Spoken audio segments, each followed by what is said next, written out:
Hello friends, आज की इस वीडियो में आप सभी का स्वागत है। आज हम पढ़ने वाले हैं क्लास 9th के लिए साइंस, जिसमें हम कर रहे थे तीसरा चैप्टर। ठीक है, इसके पिछले वीडियो में हमने पढ़ा था अणु तथा परमाणु में अंतर।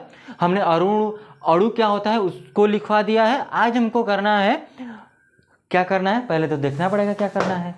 ठीक है, हाँ, अणु के लक्षण। ठीक है, अणु कितने प्रकार के होते हैं ये सब को देखेंगे, और फिर वह तत्वों के अणु के बारे में भी पढ़ने वाले हैं आज के लेक्चर में। अगर आपको इसके पिछले लेक्चर में किसी भी टॉपिक से रिलेटेड कुछ भी दिक्कत समझ में आई होगी तो आप कमेंट कर सकते हैं। चलिए यहाँ से शुरू करते हैं, आज के लेक्चर का शुरुआत करेंगे, जिसमें हम क्या बताएं, अणु के लक्षण पढ़ना है। क्या है? अणु के लक्षण, यानी कि अणु किस तरह के होते हैं, क्या व्यवहार करते हैं, ये सब के बारे में हम देखने वाले हैं। ठीक है, तो हम बात करते हैं अणु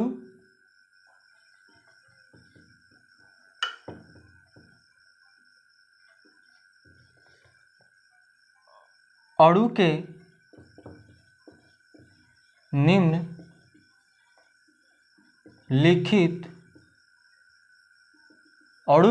लिखित लक्षण होते हैं। कौन कौन से लक्षण होते हैं भाई? तो यहां देखेंगे अणु फर्स्ट, अणु स्वतंत्र।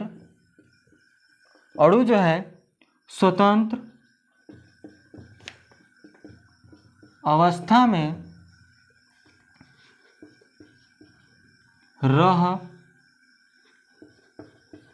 सकता है। अणु जो होता है स्वतंत्र अवस्था में रह सकता है। और क्या इसके लक्षण है? दूसरा, अणुओं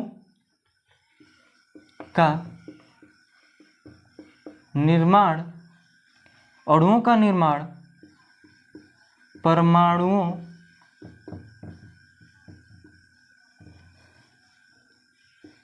के परस्पर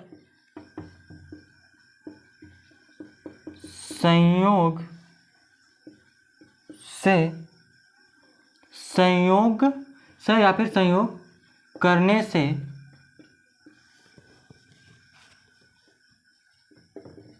होता है। ठीक है, अणुओं का निर्माण परमाणुओं के परस्पर संयोग करने से होता है। हमने बात किया कि अणु स्वतंत्र अवस्था में होते हैं। ठीक है, तो इसके बारे में बात करेंगे, अणुओं के प्रकार के बारे में। दो लक्षण हमने पढ़ा, आगे देखिए यहां से, अणु के या फिर अणुओं के प्रकार, यानी कि टाइप्स ऑफ मॉलिक्यूल्स। ठीक है, देखिएगा यहां से आगे, अणु के निम्न लिखित दो प्रकार होते हैं। अणु के निम्नलिखित दो प्रकार होते हैं।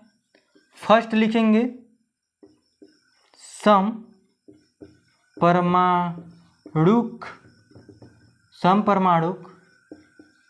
अणु, और दूसरा होता है विषम परमाणुक अणु। फर्स्ट होता है समपरमाणुक अणु और दूसरा होता है विषम परमाणुक अणु। ठीक है, अगर हम बात करते हैं समपरमाणुक अणु की, जिनमें क्या हो, एक ही तरह के परमाणु हो, वह अणु जिसमें एक ही तरह के परमाणु हो। ठीक है, एक ही तरह के क्या हो, परमाणु हो, तो इसमें हम बात करेंगे। तो इसको आप स्क्रीनशॉट लीजिए, उसके आगे हम लिखेंगे। ठीक है, चलिएगा,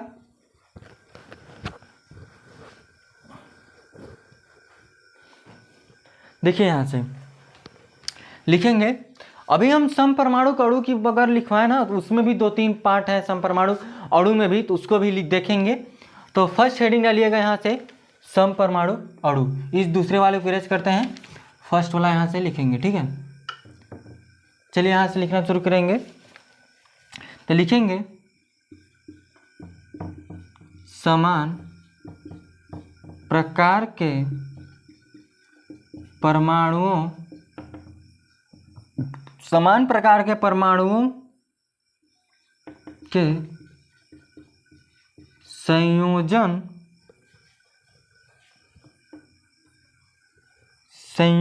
से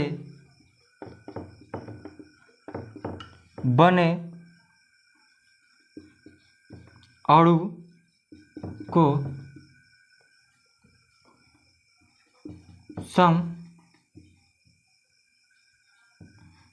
समपरमाणुक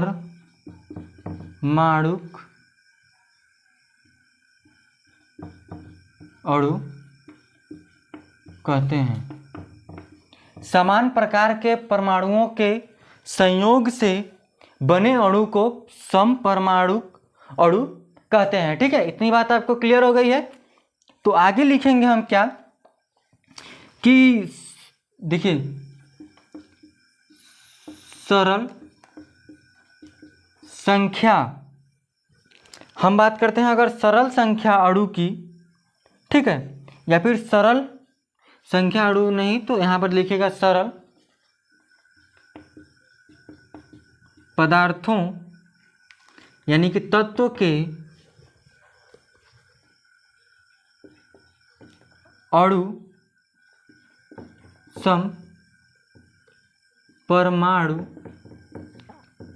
समपरमाणुक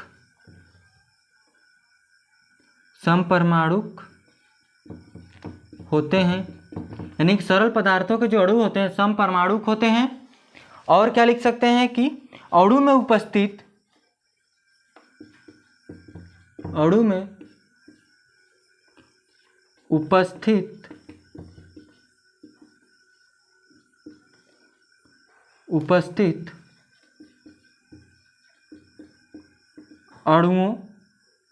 अणुओं की नहीं, उपस्थित परमाणुओं, ठीक है, परमाणुओं की संख्या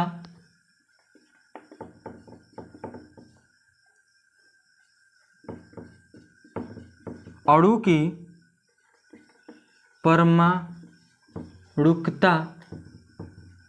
परमाणुकता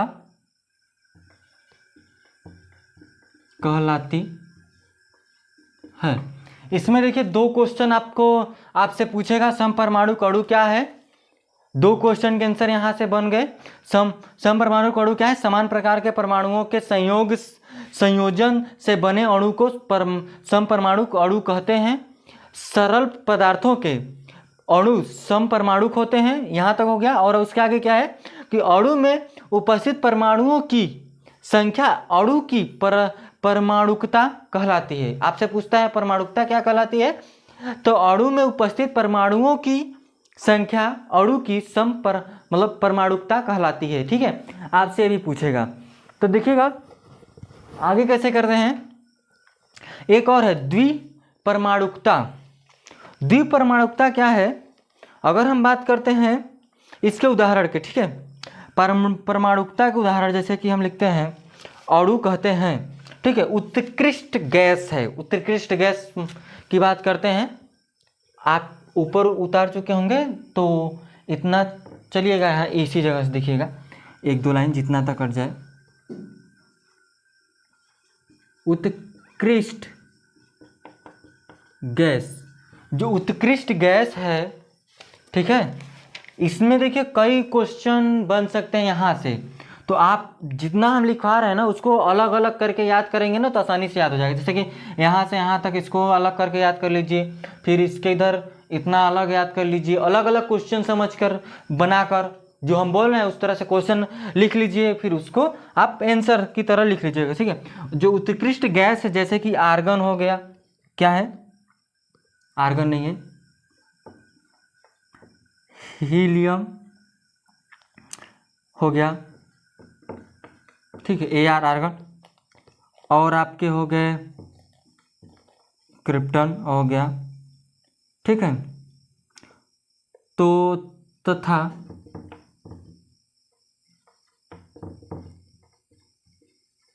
धातुओं के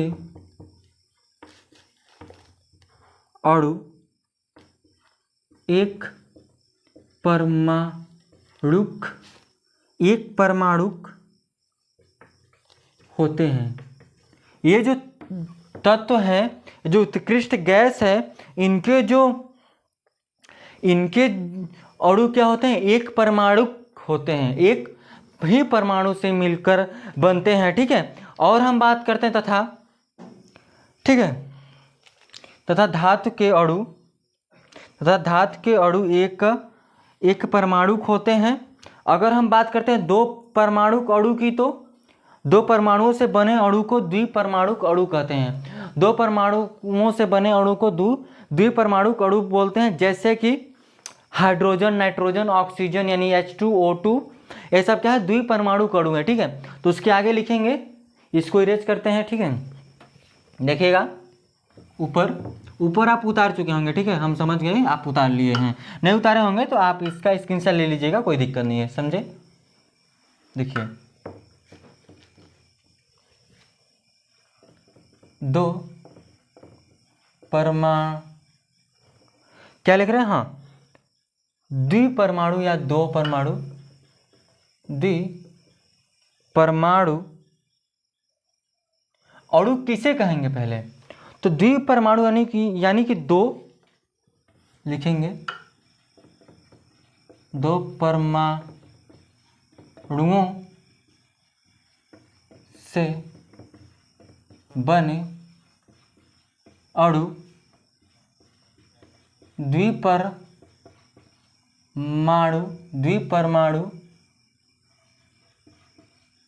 अणु कहते हैं।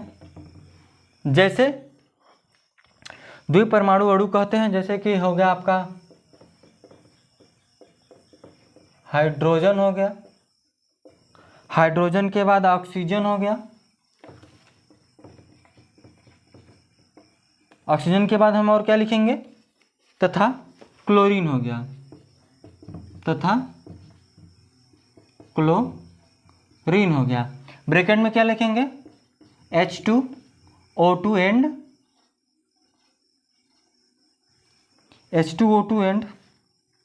Cl2।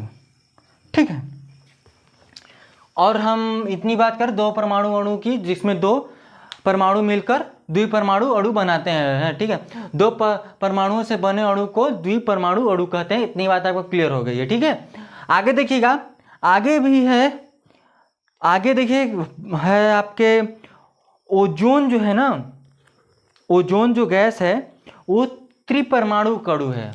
ओजोन क्या है, तीन समान परमाणुओं यानी कि तीन ऑक्सीजन के अणुओं से मिलकर क्या बनता है, ओजोन गैस। क्या होता है, ओजोन गैस।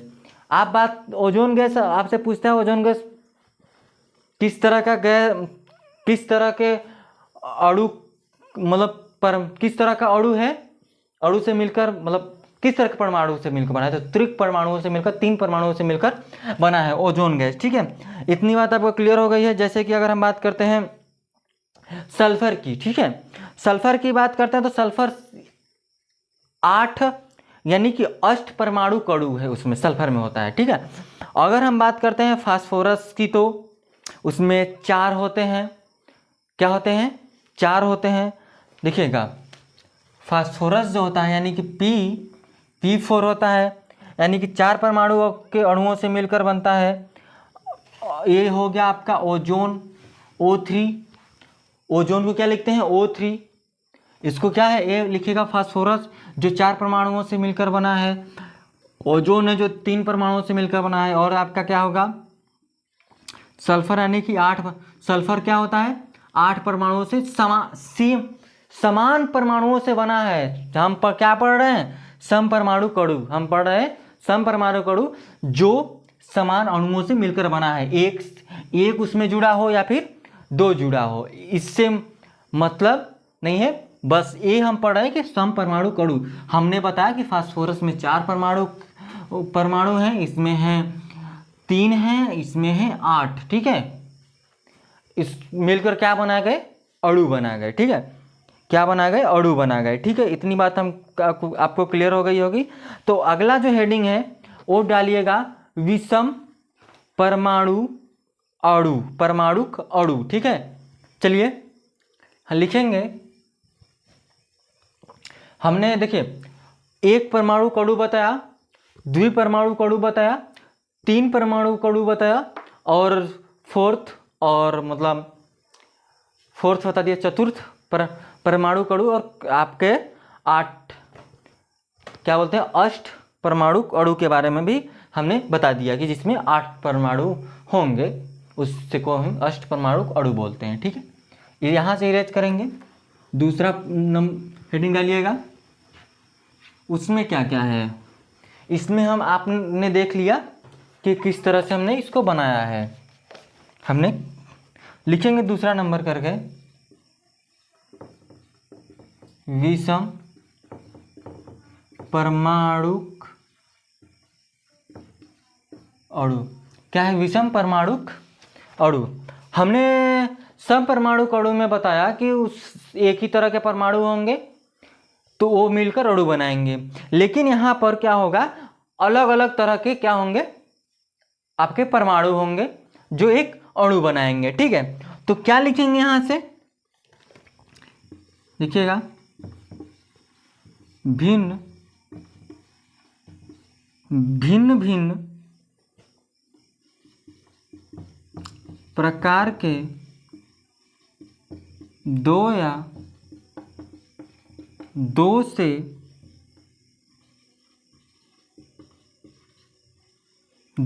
से अधिक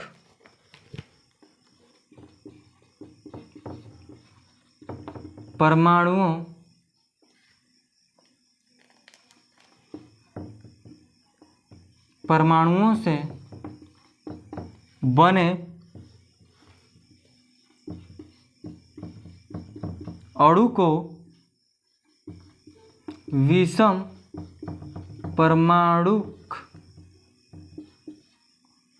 परमाणुक अणु कहते, ठीक है। अणु विषम परमाणुक अणु कहते हैं, ठीक है। इतनी बात आपको क्लियर हो गई है। देखिएगा यहाँ से विषम परमाणु अणु, जैसे उदाहरण लिखते हैं H2O, 2 हाइड्रोजन के अणु है, 1 ऑक्सीजन के अणु है। इसको क्या लिखते हैं हम, जल। ये आपको सबको पता होगा कि H2O जल है।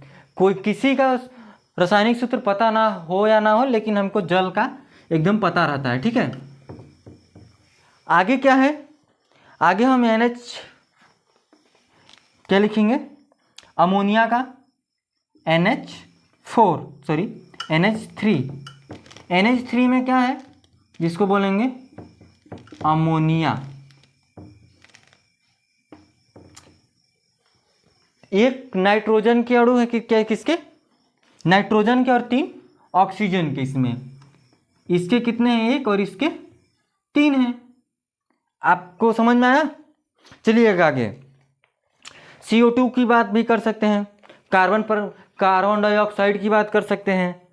बहुत सारे हैं इसमें करने के लिए, ऐसा नहीं है, बात कर लेंगे। CO2 यानी कि CO2 जिसमें कार्बन है 1 और ऑक्सीजन 2 ऑक्सीजन के अणु हैं, ये हो गए विषम परमाणु अणु, ठीक है। हमने सम परमाणु अणु पढ़ा और विषम परमाणु अणु पढ़ा। आगे क्या करते हैं, आगे बात करेंगे तत्वों के अणु। जो तत्वों के अणु हैं उनके बारे में देख लेते हैं, ठीक है। तत्वों के जो अणु हैं वो अगला हेडिंग है बुक का, उसको भी देखेंगे, ठीक है। बुक से ही देख रहे हैं तो सब सीरियल वाइज से पढ़ा रहे हैं, ठीक है। देखिएगा यहाँ से इसको इरेज करें, बिल्कुल। तो आप इसका स्क्रीनशॉट लीजिए, हम इरेज करते हैं, ठीक है।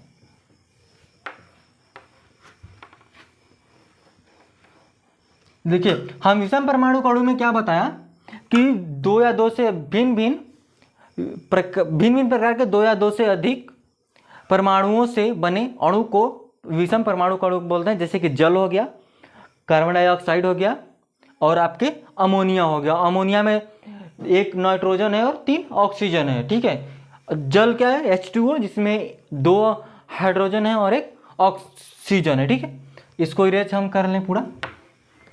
देखिए हम 2 बार बता रहे हैं तो आपको याद होना जाना चाहिए, ठीक है। आपको एक बार में याद नहीं होता है, एक बार में वीडियो नहीं समझ आती, दोबारा देखिए, अगर दोबारा समझ में आ जाए, ठीक है। लिखिएगा अगला हेडिंग, तत्वों के अणु। क्या हमने लिखा, तत्वों के अणु के बारे में। देखिएगा यहाँ से तो हम लिखते हैं, अगर तत्वों के अणु के हो तो क्या लिखेंगे, देखिए टाइप्स ऑफ, सॉरी तत्वों के अणु है ना, मॉलिक्यूल्स ऑफ एलिमेंट।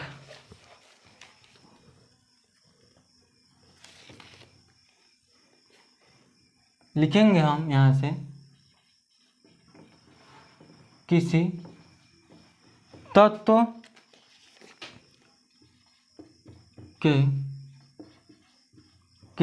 के अणु में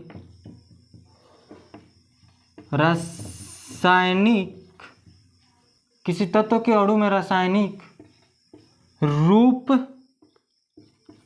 से संयुक्त 2 या अधिक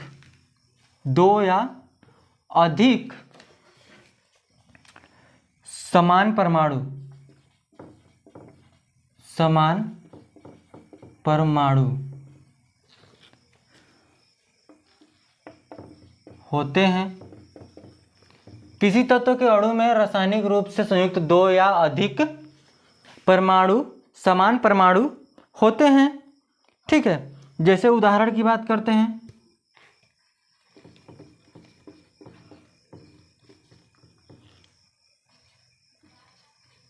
उत्कृष्ट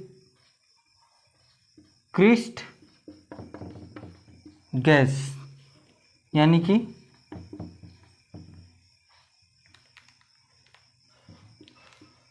आर्गन,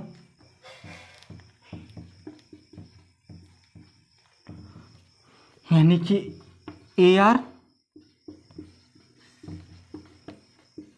हीलियम, He आदि, ठीक है। लेकिन अधिकांश अणुओं में ऐसा नहीं होता। जो अधिकांश हमने बात किया कि किसी तत्व के अणु में रासायनिक रूप से संयुक्त 2 या अधिक समान परमाणु होते हैं, जैसे कि उत्कृष्ट गैस, आर्गन हो गया, हीलियम हो गया, ठीक है। ऐसा सभी अणुओं में ऐसा नहीं होता है, ऐसा सभी अणुओं में नहीं होता है, ठीक है। अगर हम बात करते हैं, अगर दूसरा लिखवाते हैं तो उदाहरण जैसे हम लिखते हैं ऑक्सीजन हो गया। ऑक्सीजन में दो ऑक्सीजन हो गया, जिसमें 2 ऑक्सीजन परमाणु होते हैं। अगर हम इसमें एक, अभी हम इसके पीछे जो पढ़े हैं कि जिसमें एक अणु होते हैं या द्विअणु पढ़े हमने, ठीक है। एक अणु पढ़े, द्विअणु पढ़े। द्विअणु क्या है, ऑक्सीजन O2 H2 हाइड्रोजन हो गया। त्रिकणु हमने बताया, ओजोन गैस, समझे बात को। इस तरह के हो सकते हैं पर आपके तत्वों के परमाणु, ठीक है। आगे हम लिखना चाहेंगे, आप इसके आगे भी लिख सकते हैं ना, कि वो आगे लिखेंगे जैसे कि ऑक्सीजन हो गया, ऑक्सीजन में 2 परमाणु हैं, समझे आप। ओजोन गैस हो गया, जिसमें 3 ऑक्सीजन के परमाणु हैं। ये सब बातें आप लिख लीजिएगा, आप बोल दिए बस लिख लीजिए, ठीक है। आगे हम जो हेडिंग डालते हैं ना, परमाणुकता। क्या हेडिंग डालते हैं, परमाणुकता। लिखिएगा हेडिंग परमाणुकता। इसके बारे में आगे भी है, इसी के अंतर्गत हेडिंग है यह, परमाणुकता। परमाणुकता हमने बताया, परमाणुकता। क्या लिखेंगे, किसी तत्व के अणु में उपस्थित किसी तत्व के अणु में उपस्थित परमाणुओं की संख्या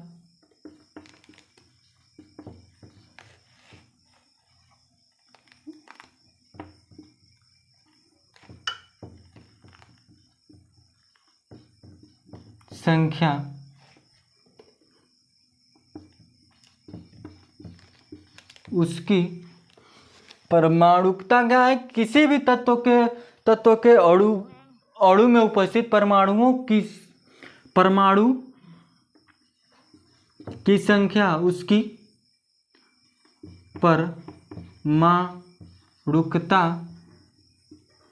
परमाणुकता कहते हैं। ठीक है, इतनी बात आपको क्लियर हो गई है।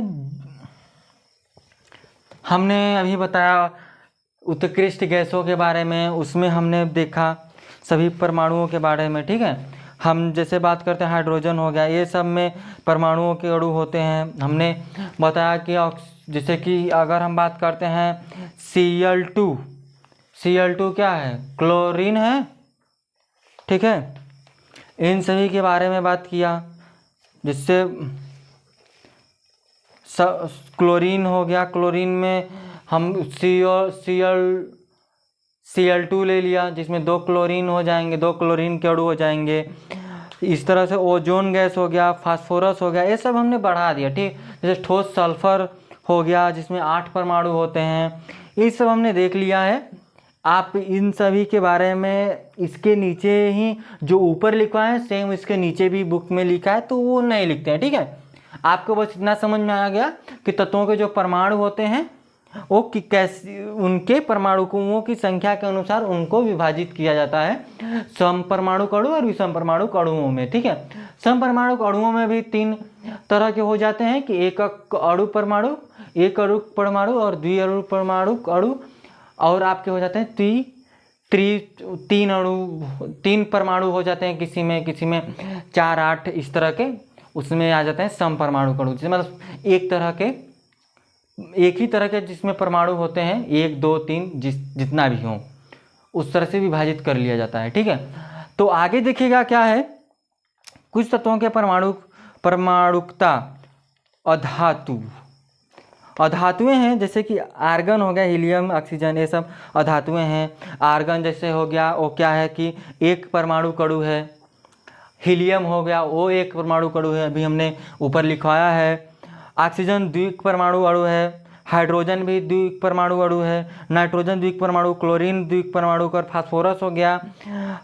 फास्फोरस मैंने बताया कि चतुर्थ परमाणु अणु है। और सल्फर हो गया, और बहु परमाणु अणु है, नहीं अष्ट परमाणु अणु है। यह क्या है, सल्फर। ठीक है, सभी चीज़ें लिखवाना जरूरी नहीं है, हमने पीछे भी लिखवाया। जो चीज़ें लिखवाने बार बार क्यों लिखवाने जाएं। ठीक है, आगे है यौगिकों के गुण, यौगिकों के अणु। ठीक है, सॉरी, यौगिकों के अणु के बारे में बात करेंगे। ठीक है, यौगिक क्या है, जैसे कि यौगिक यानी कि जैसे कि जल में 2 परमाणु, 2 अलग अलग धातुओं तत्वों के परमाणु हैं, तो वो एक तरह का क्या है, यौगिक है। या फिर आपके बात कर सकते हैं ग्लूकोज की। ठीक है, जिसमें 6 कार्बन, 12 हाइड्रोजन और 6 ऑक्सीजन होते हैं। ठीक है, सल्फ्यूरिक अम्ल हो गया, वो एक यौगिक है। उनमें भी तो अलग अलग तत्वों के परमाणु हैं, तो उन तत्वों के परमाणुओं की बात करेंगे, यौगिकों के अणु की बात करेंगे। ठीक है, इसके नीचे हेडिंग है नहीं, इसको इरेज करते हैं, आप इसका स्क्रीनशॉट लीजिएगा, आगे हम लिखते हैं। ठीक है,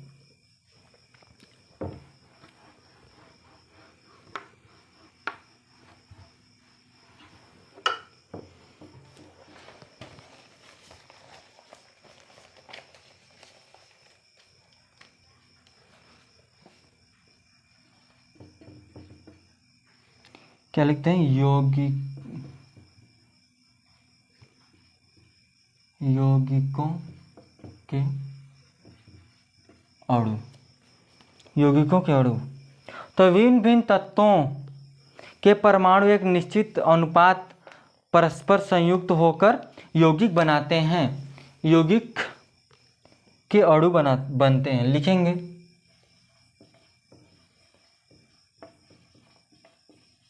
भिन्न भिन्न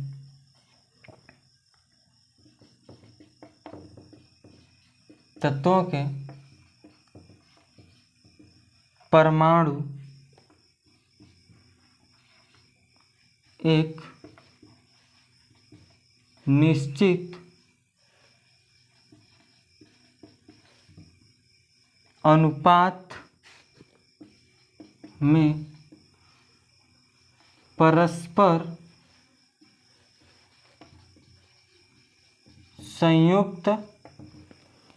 संयुक्त होकर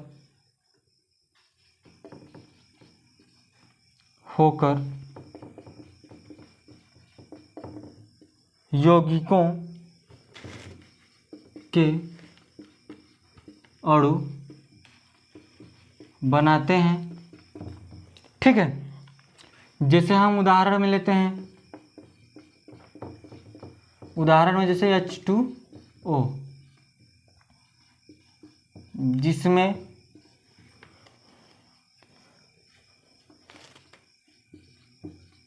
हाइड्रोजन तथा ऑक्सीजन, हाइड्रोजन तथा ऑक्सीजन तत्वों के द्रव्यमानानुसार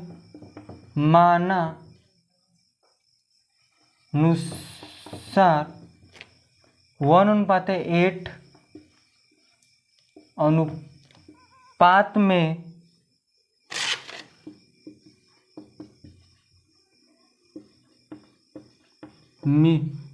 मिलने से प्राप्त होते। ठीक है, इतनी बात आपको क्लियर हो गई है। हम लिखते हैं, देखिएगा कुछ इस तरह से, क्रम संख्या, यहां से लिखते हैं यौगिक,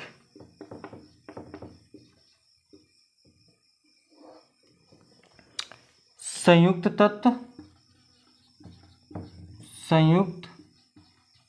तत्व, फिर इसके बाद द्रव्यमान अनुपात, संयुक्त तथा द्रव्यमान अनुपात। आप इतना ही लिखिए, आगे हम लिखते हैं। ठीक है, जैसे कि हमने लिखा है अभी जल, क्या लिखा है? जल। फर्स्ट नंबर लिखिएगा जल। यौगिक क्या है? जल। संयुक्त तत्व क्या है? हाइड्रोजन तथा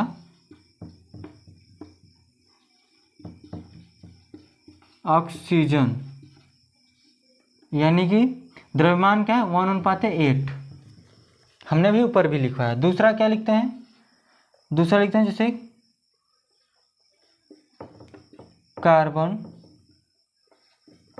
die oxide, carbon dioxide यानी कि CO2, कार्बन डाइऑक्साइड यानी कि CO2। इसमें क्या है?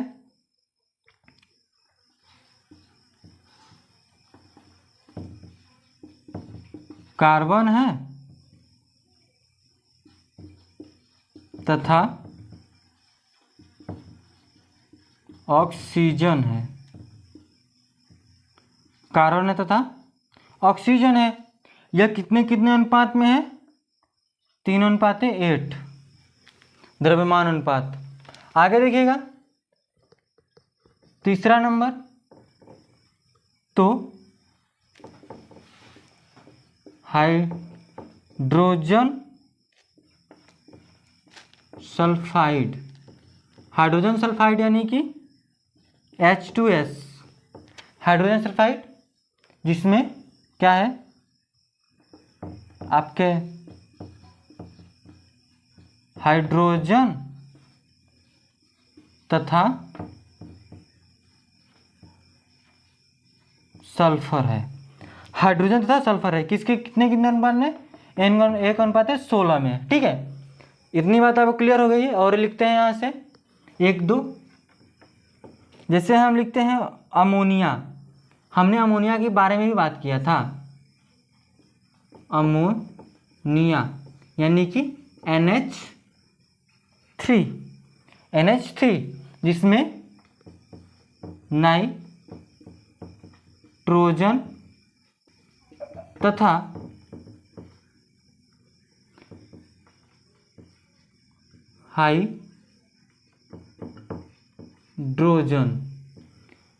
नाइट्रोजन तथा हाइड्रोजन है। ये कितने कितने अनुपात में है, तो यह है अमोनिया जो है 14:3 में है।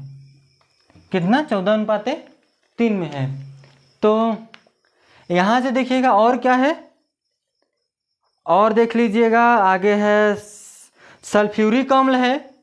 इसको ऊपर लिखते हैं सल्फ्यूरिक अम्ल को। यहाँ से देखिएगा ऊपर आप लिख चुके होंगे ना, देखिएगा आगे सल्फ्यूरिक अम्ल यानी कि H2SO4 यौगिक क्या है, H2SO4 है। ये है 5वां नंबर। इसमें क्या है, संयुक्त तत्व क्या है,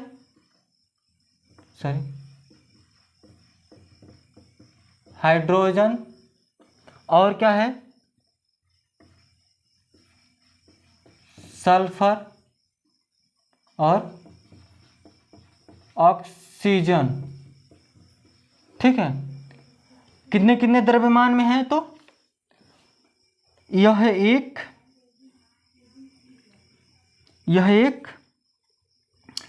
और यह है 16, यह है 32 के अनुपात में है। ठीक है, आगे देखिएगा 6वां नंबर। उसके बाद आज के लिए बस इतना ही। ग्लूकोज ये है आपका सल्फ्यूरिक अम्ल, लिखेंगे सल्फ्यूरिक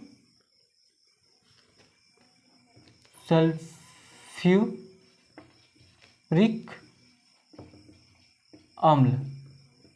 क्या लिखे हम, सल्फ्यूरिक। ग्लूकोज यानी कि C6H12O6 जिसमें क्या है, कार्बन है, हाइड्रोजन है और ऑक्सीजन है। ठीक है, आगे क्या लिखेंगे, ये कितने कितने अनुपात में है, तो 6:1:8 के अनुपात में। ठीक है, एक ग्लूकोज द्रव्यमान अनुपात है उसका। ठीक है, चलिएगा तो आप इतना स्क्रीनशॉट ले लीजिए। आज के लिए बस इतना रखते हैं। आपको सारी बातें क्लियर हो गई होंगी जितना हमने बताया। ठीक है, अगर नहीं समझ में आया होगा तो आप इस वीडियो के नीचे कमेंट कीजिएगा, हम सारी बातें क्लियर कर लेंगे नेक्स्ट वीडियो तक। ठीक है, इसमें लगभग कुल 14 हैं, तो आज बस इतना रखना है जितने। और देखिए इतना आपको समझ में आ गया होगा कि किस तरह से आ रहा है। ठीक है, इसके अनुपात क्या है, कौन से कितने जुड़े हैं, क्या क्या हैं, ये सारी बातें हम नेक्स्ट वीडियो तक कंप्लीट करेंगे। ठीक है, ये काफ़ी लंबा हो जाएगा नहीं तो अगर पूरा करने लगेंगे तो। आज के लिए बस इतना रखते हैं और सारी बातें हम नेक्स्ट वीडियो में करेंगे। ठीक है, तो चलिए आज के लिए बस इतना रखते हैं। धन्यवाद।